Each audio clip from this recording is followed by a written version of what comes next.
5-6 वर्ष की उम्र का एक बच्चा ज़िद पकड़ता है कि ये खिलौना लेना है। सबसे पहले अपनी माताजी के पास जाता है और अच्छी खासी ज़िद पकड़ लेता है। वहाँ से उसे हामी नहीं मिलती, बहुत अधिक गुस्सा करता है और उसे गुस्से के साथ थोड़ी सी मायूसी में भी आता है। पिताजी के पास में जाता है, वहाँ से भी ना मिलती है। दादा दादी के पास जाता है, ये कहता है कि खाना नहीं खाऊंगा और जब तक वो खिलौना नहीं दिलाओगे तब तक मैं कुछ और करने वाला भी नहीं हूँ।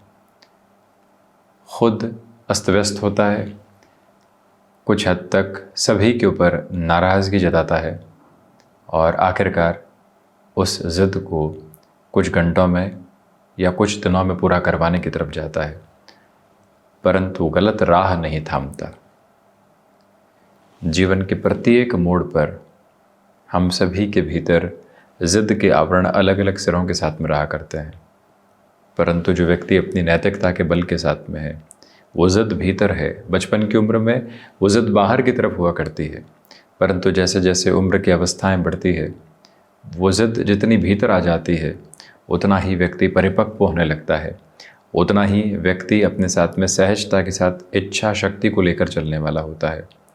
कॉलेज लाइफ या स्कूल लाइफ के साथ में मैथमेटिक्स की कोई एक सम की अप्रोच है जो कि सॉल्व होने की तरफ नहीं जा रही है। सह विद्यार्थियों से व्यक्ति पूछता है, अध्यापक के घर तक चला जाता है, आसपास के और लोगों के साथ में चर्चा करता है और उसके बाद आखिरकार वो सॉल्यूशन लेकर आता है, समझता है उस पूरे ही प्रश्न को। ये ज़िद कितनी बार भीतर निकल कर आ पाती है। नौकरी पेशा जीवन में एक जगह अव्यवस्थित होता है, न जाने कितनी ही जगह आवेदन करने की तरफ जाता है और अपने हिसाब की नौकरी को हासिल कर लेने के बाद में मन के भीतर संतुष्टि प्राप्त करता है और अपनी ज़िद को एक अलग स्तर देने वाला होता है। हज़ारों लोग विद्रोह में होते हैं, परंतु भीतर का समर्थन हासिल होता है कि इस कार्य को करके दिखाएंगे। वो ज़िद जब भीतर आने लगती है तो यूँ समझ लीजिए कि कहीं न कहीं ईश्वरी कृपा भीतर तक बड़ी सहजता से मौजूद होने लगती है। किसी भी तरीके के डर और भय की समाप्ति का काल होता है उस अवस्था का आवरण। हम क्या अपने भीतर इस तरह की ज़िद को ज़िंदा रखे हुए हैं, पूरे तरीके से उस अवस्था के साथ में है। कुलबुलाहट यदि कुंठा की तरफ नहीं पहुँचे और कुलबुलाहट जो ऊर्जा की तरफ पहुँचे तो व्यक्ति के सारे ही रास्तों को परिवर्तित करके रख दिया करती है। इस भूमिका के पीछे सबसे सार्थक प्रयोजन यही है कि धनु राशि के महानुभावों ने कुछ समय पहले तक 7.5 देखी, पराक्रम भावस्थ शनिदेव की स्थितियों को देखा।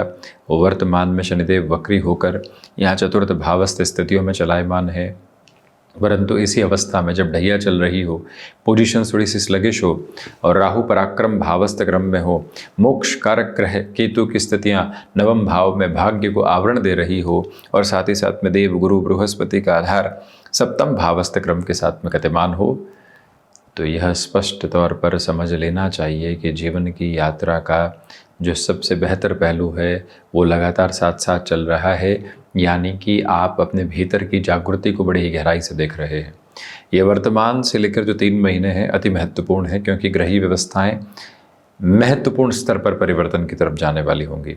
28 नवंबर शनिदेव वक्री अवस्थाओं से मार्गी क्रम को प्राप्त करेंगे। 18 अक्टूबर देवगुरु बृहस्पति अतिचारी रहते हुए अपने उच्चस्थ राशि क्रम को प्राप्त करेंगे। उसके कुछ ही दिनों के बाद वक्री क्रम को प्राप्त करने वाले होंगे। राहु और केतु मध्याह्न की अवस्थाओं को प्राप्त करेंगे पराक्रम और भाग्य भाव में। तो इसी वजह से जो कामकाजी जीवन के साथ में जुड़े हुए महानुभाव हैं, आपके लिए नए अवसरों की उम्मीद बन रही है। देवगुरु बृहस्पति प्रथम भाव को देख रहे हैं, किसी से साक्षात्कार की तरफ जा रहे हैं। कोई ऐसे व्यक्ति विशेष के साथ प्रोजेक्ट के लिए मीटिंग है कि जहां से हमको तो कोई गुंजाइश नज़र ही नहीं आ रही थी, परंतु भीतर एक दृढ़ इच्छा शक्ति और एक लौ जागृत है कि यहाँ जाकर हम परफॉर्म करेंगे, अपनी बात को रखेंगे और वहीं से आप सब कुछ परिवर्तित कर देने की ताकत को अपने भीतर तक समावेशित करके चलने वाले होते हैं। ये ऊर्जा की लौ और ये ऊर्जा की अवस्था के क्रम आपके साथ बारंबार मौजूद हैं, जिसको बड़े ही प्रगतिवान स्तर के साथ में लेकर चलने का आप कार्य कर सकते हैं। गृहस्थ पक्ष के साथ में वैचारिक मतभेद अब ढलान की तरफ अग्रसर। देखिए 18 अक्टूबर देवगुरु परिवर्तन की तरफ जाएंगे, उसके पहले का जो ये समय यानी अष्टम की तरफ होंगे, उसके पहले जो व्यापार भाव के साथ में प्रथम और चतुर्थ भाव के अधिपति है 22 सितंबर से लेकर 18 अक्टूबर 2025 तक आप अपने लिए किसी भी बड़े निर्णय के सिरे सरोकार को अपने साथ में देखना चाहते हैं तो उस तरफ भी बड़ी ही सरलता से आप गतिशील हो सकते हैं। मन में किसी भी तरीके के दुराव और नकारात्मकता की आवश्यकता आपको दूर दूर तक भी नहीं है। यह गौर करने की पूरी पूरी आवश्यकता आपको रहेगी कि आपके लिए सर्वांगीण लाभ की स्थितियों के साथ में वृद्धि के क्रमबद्ध सिरे उजागर होकर चल रहे हैं। ये वो समय है जहाँ चतुर्थेश होकर देवगुरु बृहस्पति सप्तम भावस्थ है, इसलिए कमीशन संबंधी कामकाज में, एक्सपोर्ट को रिलेट करते हुए पोजीशन में, नेटिव प्लेस के साथ जुड़े हुए किसी भी वर्किंग फ्रेम में आपके लिए पॉजिटिविटी। इन 3 महीनों में एक नियम आप यदि अपने साथ में अपना कर चलने वाले होते हैं जो कि कहीं न कहीं अपने भीतर के अध्यात्म के साथ में हो, वर्तमान दशा के साथ में जुड़े बीजक मंत्र के निरंतर यहाँ मन में स्पंदन उस मंत्र के साथ में हो, यदि आप कोई भी ऐसी प्रक्रिया में होते हैं तो अपनी जागृति को और अधिक बढ़ाने वाले होते हैं। गुरु की दशा में है तो विष्णु सहस्त्र नाम, यदि आप यहाँ शनिदेव की दशा में है तो शनिदेव गायत्री, और साथ ही साथ क्योंकि ढैया चल रही है तो दशरथ कृत शनि स्तोत्रम, संकट मोचन हनुमानष्टक की तरफ निरंतर तौर पर चलते चले जाना या फिर शनिदेव के बीज मंत्र का जाप करते रहना, ये भी एक अनूठी ताकत का क्रम आपके लिए रहेगा। देखिए, देवगुरु बृहस्पति और शनिदेव 4-10 का संबंध बना रहे हैं।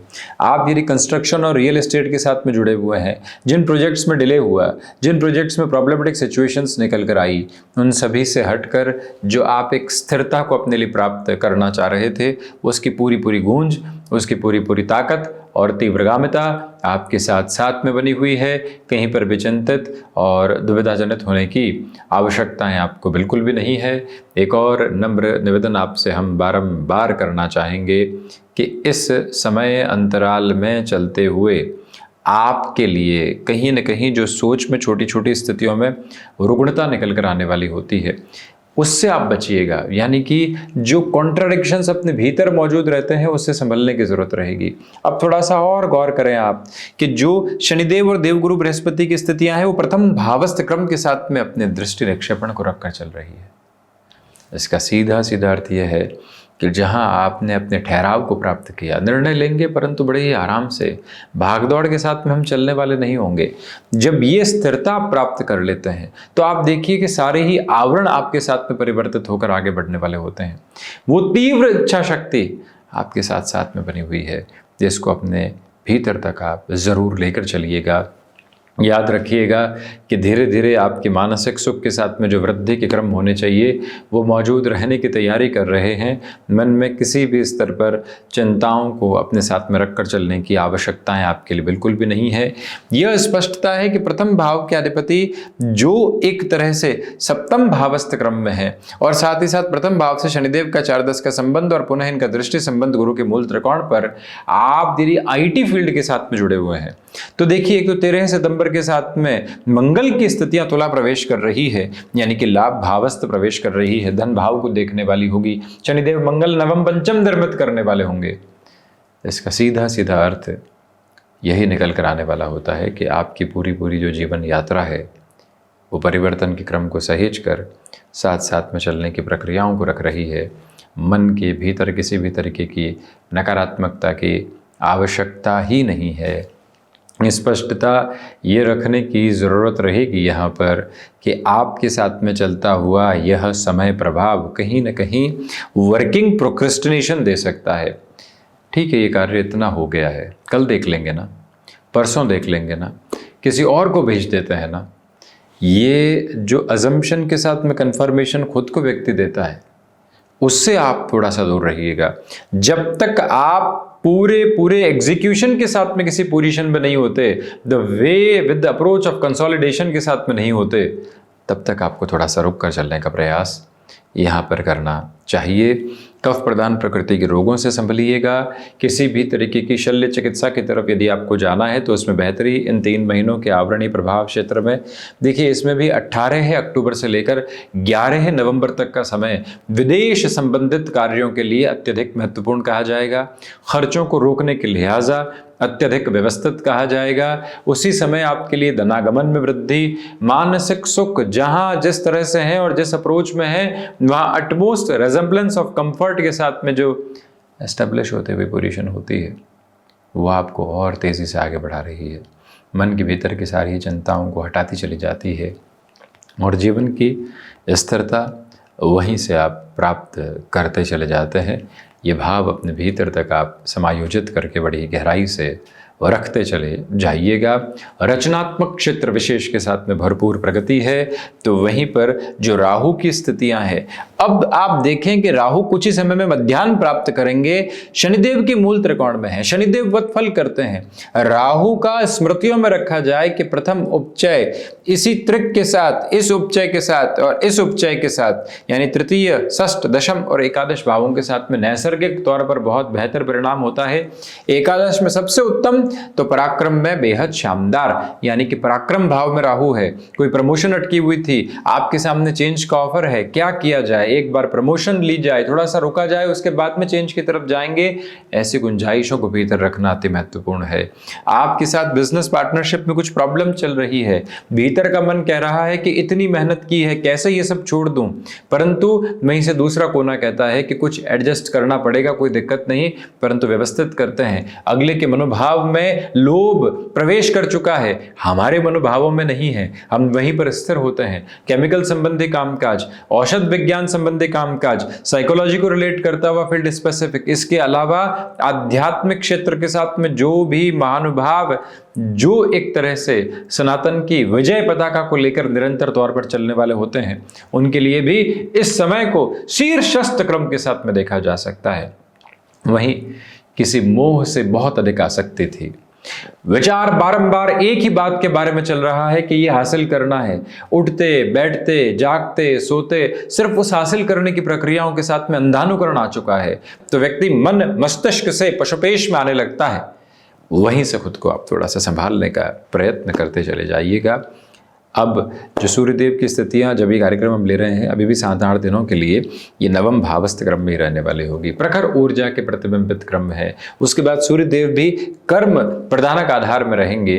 तो ऐसे में ये जो सितंबर का मध्याह्न यानी सितंबर के अंतिम 15 दिन और अक्टूबर के शुरुआती 15 दिनों का जो क्रमबद्ध सिरा है, जिसमें श्राद्ध पक्ष, नवरात्र, विजयदशमी और दीपोत्सव के बिल्कुल पहले का क्रम सामने रहेगा, उसमें आप किसी भी डिसाइसिव परचेजिंग की तरफ अपने बिजनेस में जाना चाहते हैं, आप अपनी जॉब में किसी भी प्रोफाइल चेंज आदि के लिए अपनी एक्सपेक्टेशंस को ऑर्गेनाइजेशन के सामने, हायर अथॉरिटीज़ के सामने रखना चाहते हैं, उस तरफ आप जा सकते हैं।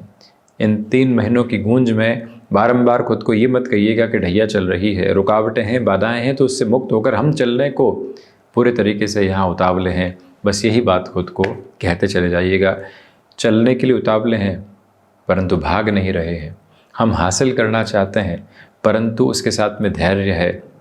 हासिल करना गलत नहीं, परंतु धैर्य विहीन हो जाना गलत है। अपने भीतर की जिद को थाम कर रखना गलत नहीं, परंतु उस जिद के पीछे सब कुछ छोड़ देना और अत्यंत स्वार्थपरकता के साथ में आ जाना गलत है। जो सम्यक जीवन का दृष्टिकोण है उसको अपना लेना ही जीवन की सबसे बड़ी संभावना है। बस उसी को आप अपनाते हुए चलते चले जाइएगा। तो ये था प्रमुख रूपेण धनु राशि के महानुभावों के लिए, गुरु की मूल त्रिकोण राशि के जातकों के लिए एक विवेचन और वर्णन राहु, देवगुरु बृहस्पति, शनिदेव और केतु के साथ में जुड़ी हुई चर्चाओं के आधार का, जो कि अगले 3 महीनों के साथ है। आपकी उपासना पद्धतियाँ भीतर के स्पंदन को और गहनता, गहराई देती रहे। भीतर की वाणी जो बाहर की तरफ प्रस्फुटित हो वो एक ध्वनि के स्वरूप में रहे, यही एक कामना हम बारंबार करते हैं। धन्यवाद एवं कोटिशः आभार।